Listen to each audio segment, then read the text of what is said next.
નમસ્કાર દર્શક મિત્રો, @ગુજરાતમાં આપનું સ્વાગત છે।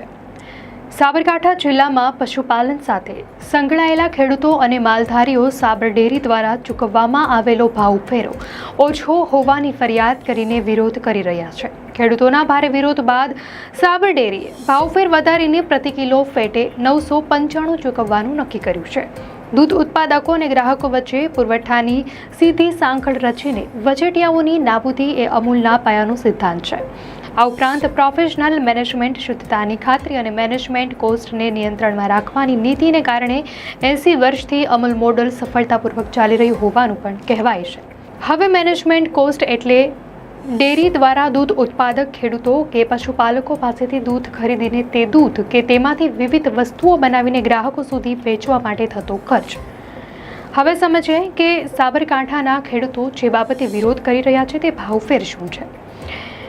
ડેરીઓ ખેડૂતોના દૂધના ભાવ કઈ રીતે નક્કી કરે છે, ભાવફેર કોણ ચૂકવે છે, તેનું ફંડ ક્યાંથી આવે છે, સમગ્ર બાબત વિસ્તારથી સમજીએ।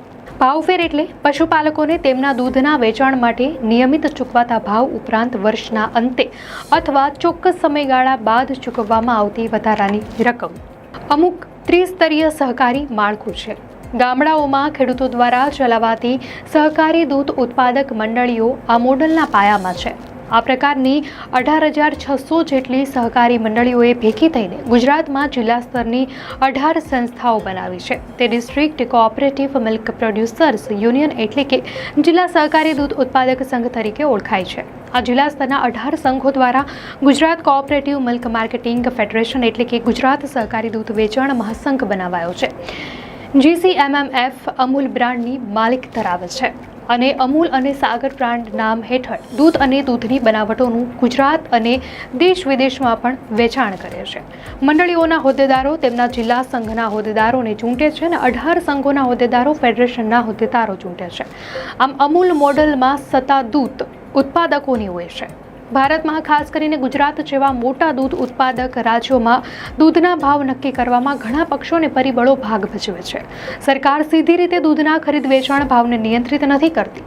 દરેક સંઘ એટલે કે જિલ્લા કક્ષાની ડેરી અને તેની સાથે જોડાયેલી મંડળીઓના માધ્યમથી દૂધ ઉત્પાદકો પાસેથી દૂધ ખરીદવાના ભાવ નક્કી કરવા સૈદ્ધાંતિક રીતે તો સ્વતંત્ર છે, પરંતુ વ્યવહારમાં એવું બહુ બનતું નથી, કારણ કે અમૂલ અને સાગર બ્રાન્ડ હેઠળ વેચાતા દૂધ અને દૂધની બનાવટોની છૂટક વેચાણ કિંમત GCMMF નક્કી કરે છે। સંઘો મંડળીઓના માધ્યમથી દૂધ ઉત્પાદકો પાસેથી દૂધ ખરીદી તેના પર પ્રક્રિયા કરી તેને અમૂલ બ્રાન્ડ હેઠળ વેચે છે। સંઘો દૂધમાંથી દહીં અને ઘી બનાવીને પણ અનુક્રમે અમૂલ અને સાગર બ્રાન્ડ હેઠળ વેચે છે। આ ઉપરાંત તેઓ દૂધમાંથી છાશ બનાવીને લોકલ બ્રાન્ડ નામ આપીને પણ વેચે છે। જિલ્લા સંઘોને સ્થાનિક બજારમાં દૂધ, છાશ અને અન્ય વસ્તુઓ વેચ્યા બાદ પણ જો દૂધ ઉત્પાદકો પાસેથી લીધેલું દૂધ વધે તો તે વધારાનું દૂધ GCMMFને વેચી દે છે। તે જ રીતે જો ઘટે તો ફેડરેશન પાસેથી ખરીદી પણ શકે છે। ફેડરેશન યુનિયનને અઠવાડિક ધોરણે દૂધની રકમનું ચૂકવણું કરે છે અને તેમાં કિંમતો બદલતી રહે છે। ફેડરેશન બજારની સ્થિતિને ધ્યાનમાં લઈને સંઘોને ચૂકવાતી કિંમતમાં ટૂંકા ગાળામાં જ ફેરફાર કર્યા કરે છે, પરંતુ સંઘો સામાન્ય સંજોગોમાં ઉચ્ચ ખરીદ કિંમતોમાંથી વર્ષમાં 2 કે 3 વારથી વધારે વખત ભાગ્યે જ વધારો કરે છે। ગુજરાતમાં સહકારી ડેરીઓ દૂધની કિંમત તેમાં રહેલા ફેટ અને SNFની માત્ર પરથી નક્કી કરે છે। ગુજરાતમાં સહકારી ડેરીઓ દૂધની કિંમત તેમાં રહેલા ફેટ અને SNFની માત્રા પરથી નક્કી કરે છે। સહકારી ડેરીઓ ભાવ પ્રતિ કિલો ફેટના આધારે જાહેર કરે છે। હાલ મોટાભાગની ડેરીઓ કિલો ફેટના 800 રૂપિયાથી વધારે ભાવ ખેડૂતોને આપે છે।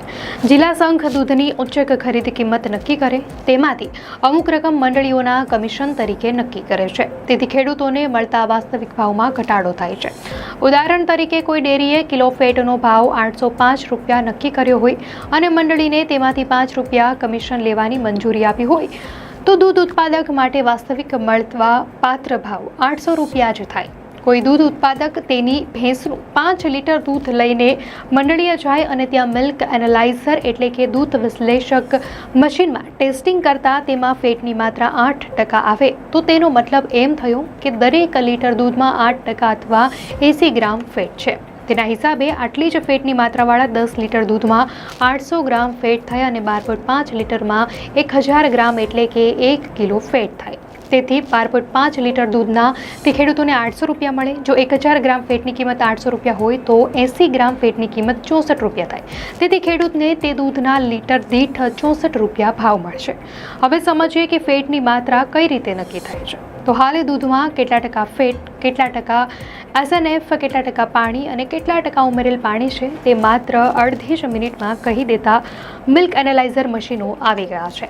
દૂધમાં કેટલું ફેટ છે તે માપવાની સૌથી સચોટ પદ્ધતિ કર્બર મેથડ છે. કર્બર મેથડમાં કર્બર એસિડ તરીકે જાણીતું એસિડ અને આઇસોએમાઇલ આલ્કોહોલ વપરાય છે. ફેટની માત્રા જાણવા બ્યુટાઇરોમીટર તરીકે ઓળખાતી એક કસનળીમાં 10 મિલીમીટર કર્બર એસિડ લઈ તેમાં 10.75 મિલીમીટર દૂધ ઉમેરવામાં આવે છે. તે માત્ર અડધી જ મિનિટમાં કહી દેતા મિલ્ક એનાલાઇઝર મશીનો આવી ગયા છે. પશુપાલન એ ભારતના ગ્રામીણ અર્થતંત્રનો પાયો છે. દૂધના ભાવમાં થતી વધઘટ તેમની આવકને સીધી અસર કરે છે. ભાવફેર પશુપાલકોને વર્ષના અંતે એક મોટી રકમ પૂરી પાડે છે, જે તેમને આર્થિક રીતે સ્થિરતા આપે છે. આ રકમ તેમને નવા પશુઓ ખરીદવા, પશુ આહારમાં રોકાણ કરવા, પશુઓના સ્વાસ્થ્ય પાછળ ખર્ચ કરવા અને અન્ય ખેતી ખર્ચાઓને પહોંચી વળવામાં પણ મદદ કરે છે. દૂધ અને તેની બનાવટોના બજાર ભાવમાં ઉતાર ચઢાવ આવતા રહે છે. જો કોઈ વર્ષે દૂધના બજાર ભાવ નીચા રહે તો પણ ભાવફેર દ્વારા પશુપાલકોને વાજબી વળતર મળી રહે છે, જે તેમને બજારના જોખમો સામે એક પ્રકારનું રક્ષણ પણ પૂરું પાડતું હોય છે. હવે જાણીએ કે ખેડૂતોને ભાવફેર કોણ અને કેવી રીતે નક્કી કરે છે. સંઘો ખેડૂતોને તેમની પાસેથી દૂધ ખરીદતી વખતે ઉચ્ચક એટલે કે કામચલાઉ ભાવ આપતા હોય છે. વર્ષના અંતે હિસાબ કરી સંઘો ખેડૂતોને આપવાના થતા અંતિમ ભાવ નક્કી કરે છે. અંતિમ ભાવ સામાન્ય રીતે ઉચ્ચક ભાવોથી વધારે હોય છે. દૂધ ઉત્પાદકને તેની પાસેથી દૂધ લેતી વખતે ચૂકવી દેવાયેલા ઉચ્ચક ભાવ અને વર્ષને અંતે નક્કી કરાયેલા અંતિમ ખરીદ ભાવ વચ્ચેનો જે તફાવત હોય તેને ખેડૂતો ભાવફેર કે બોનસ તરીકે પણ ઓળખે છે. ભાવફેર એ માત્ર એક આર્થિક ચૂકવણી નથી, પરંતુ સહકારી સિદ્ધાંતોનું એક વ્યવહારુ પાસું છે, જે લાખો પશુપાલકોના જીવનને સ્પર્શે છે અને ગ્રામીણ અર્થતંત્રને પણ ગતિશીલ રાખવામાં મદદ કરે છે. દર્શક મિત્રો, આ માહિતી આપને કેવી લાગી? આપની પ્રતિક્રિયા અમને કોમેન્ટમાં ચોક્કસથી જણાવશો. અને જો આપને આ વિડીયો સારો લાગ્યો હોય તો વિડીયોને લાઇક કરો અને ચેનલને સબસ્ક્રાઇબ કરો.